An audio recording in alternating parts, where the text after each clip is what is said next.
Hey everyone, happy Monday. Today we're chatting about care coordination, and I kind of led up to today's rant throughout the week, posting certain pieces of data on unfortunately how abysmal our referral system and how our communication between providers can be.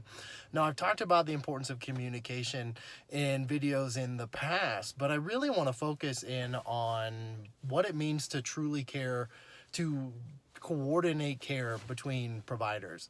Now, we often think about care coordination as sending a letter back to a provider or sending a letter to the patient's primary care provider because they've had a diabetic eye exam. Well, truth be told, the care coordination is an actual full loop. It starts with one provider referring a patient to another provider and then getting information back from that other provider as to what happened, the diagnosis, and the treatment plan. There are stages within that. The first, obviously, is making sure the referral information gets to that specialist or that other provider that you're sending the patient to. The second is actually guaranteeing that that patient gets seen, that the patient gets contacted by the other practice, that that practice or clinic then confirms that the patient's scheduled and make sure that that patient gets in. Any lab tests that are ordered, any special testing, any new diagnoses or treatment plans then need to get back to the provider that sent the patient out.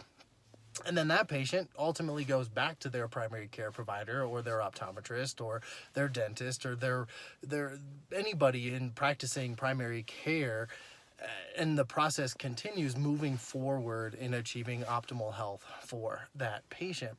Now, as an optometrist, we have a unique opportunity because we are both sending patients out and we also are referring patients, or we are receiving, we're receiving patients referred in by primary care providers, by other rheumatologists. We're sending patients out to other ophthalmology specialties, other optometry specialties for testing or for treatment, things that we don't do in the office.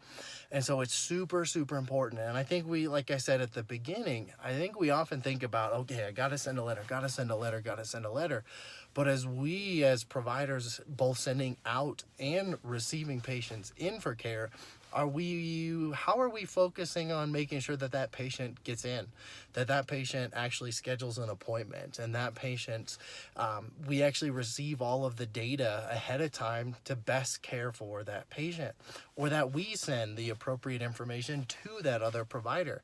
70% of specialists said that the referral information that they received was fair at best, but most of them were actually relatively poor. How are we supposed to get a proper diagnosis and treatment plan for our patients when we're not really even communicating what's already been done? If we've already ordered tests and we don't send those tests, they're just going to get duplicated. That adds cost. That adds extra strain on the patient, adds extra strain on the system. We have to keep other providers in the loop.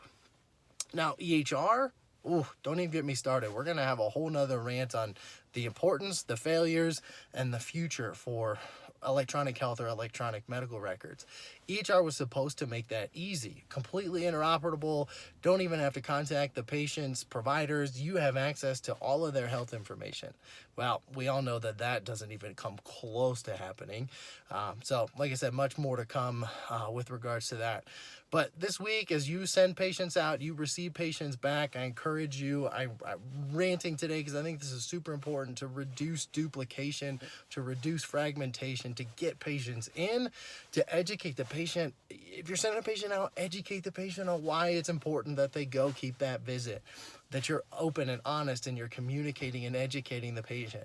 If you are receiving a patient in, educate the patient. Hey, this is why your provider sent you in. I have all of this information. Here's what's going on. Here's our treatment plan. And I'm going to make sure that that gets communicated back to the person who sent you here.